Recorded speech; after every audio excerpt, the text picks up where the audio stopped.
Mijozlar. Mijozlar bo'limiga o'tadigan bo'lsak, bu yerdan mijozlarimizni bitta-bitta kiritishimiz mumkin yoki agarda Excelda mijozlarimiz ro'yxati bo'ladigan bo'lsa, qarzdorliklari bilan birga uni ham bir vaqtda kiritishimiz mumkin. Mijozlarimizni bitta-bitta kiritish uchun o'ng burchagida mijoz qo'yish tugmasini bosamiz. Mijoz ismini yozamiz. Aleksandr Makedonskiy. Asosiy telefon raqami qanday raqam bo'lishi mumkin? Asosiy telefon raqami, Telegram raqami, qo'shimcha aloqa ma'lumotini ham kiritishimiz mumkin. Manzili taxminan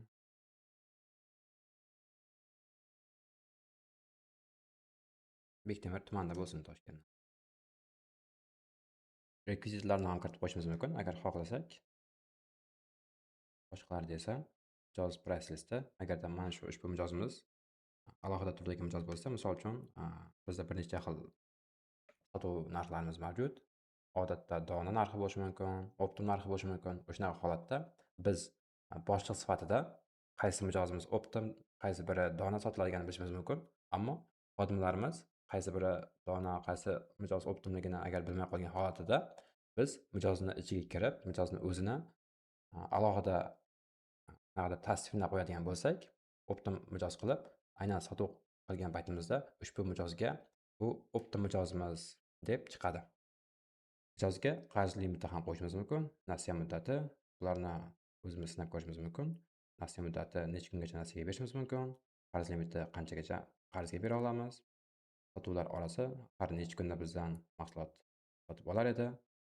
Qanaqadir kod qo'yishimiz mumkin. Kartochka soni eng katta raqam eng tepada turadi va qora ro'yxatga ham qo'shib qo'yishimiz mumkin va izoh ham mavjud. Aleksandr Makedonskiy saqlashni bosamiz. Endi Aleksandr Makedonskiyni bizdan qarzi bor. Buni kiritish uchun ismini ustiga bosamiz. O'ng burchakda yangi hujjat, balans korrektirovkasi. Bizdan dollarda qarz bo'lsin, valyutani tanlaymiz.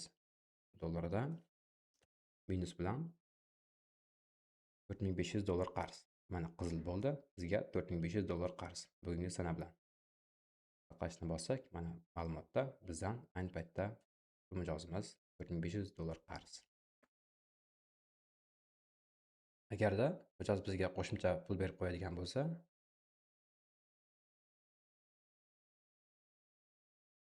misol uchun Rafael Nadal deylik, raqam qo'yish ixtiyoriy. Saqlashni bosamiz. Endi Rafael Nadal bizga pul berib qo'ygan oldindan. Yana ustiga bosamiz. Balans korrektirovkasi so'mda bergan bo'lsin. So'mda 1 million bizga pul berib qo'ygan. Biz qarz yashil rangda. Saqlashni bosamiz. Biz qarz bo'ldik. Endi bundan tashqari bizda Exceldan mijozlarimizni kiritishimiz mumkin. Buning uchun avval Excelga kiramiz. Bizda bozor server ichimliklar Excel faylimiz ichida mijozlarimiz ham mavjud. Mijozni birinchiga o'tkazamiz. Bu mijozlarimiz Real Madrid futbolchilari. Hammasi bizdan qarz va hammasini taxminiy telefon raqami mavjud. Buni sun'iy intellekt qilib berdi. Faqatgina ismlari va pozitsiyalari o'zlariniki bo'lishi mumkin. Bu narxi oyliklari dollarmi, yevromi, o'shani men qarz deb oldim va telefon raqamlari. Saqlashni bosamiz. Mijoz birinchiga o'tdi. Exceldan yuklashni bosamiz. Bosib, kompyuterdan tanlash. Bozor server ichimliklarini ochamiz faylimizni va bu yerda tahrirlash, o'tkazib yuborish va yangi mijoz qilib qo'shish bor. Agarda bizda ushbu mijozlarimiz qo'shilgan bo'lsa, hozir tahrirlash orqali kiritsak, bu mijozlarimiz kirmaydi. Shuning uchun biz yangi mijoz sifatida kiritishimiz kerak bo'ladi. Bu mijozlar kiritish paytida mijozlar ismlari bir-biriga o'xshab qolsa, hech qanaqa cheklov yo'q. Shu sababli o'zimiz qanaqadir qo'shimcha ma'lumotlarni raqami bilan farq qilish mumkin yoki qanaqadir nomini yoniga, qo'shimcha ismi yoniga qanaqadir qo'shimcha qo'yib qo'yishimiz kerak bo'ladi. Yangi mijoz qilib yaratamiz. Ism sharifiga ismi. Bu pozitsiyasini biz firma nomi bo'la qolsin yoki boshqa yana nimadir qo'ysak bo'larmikan?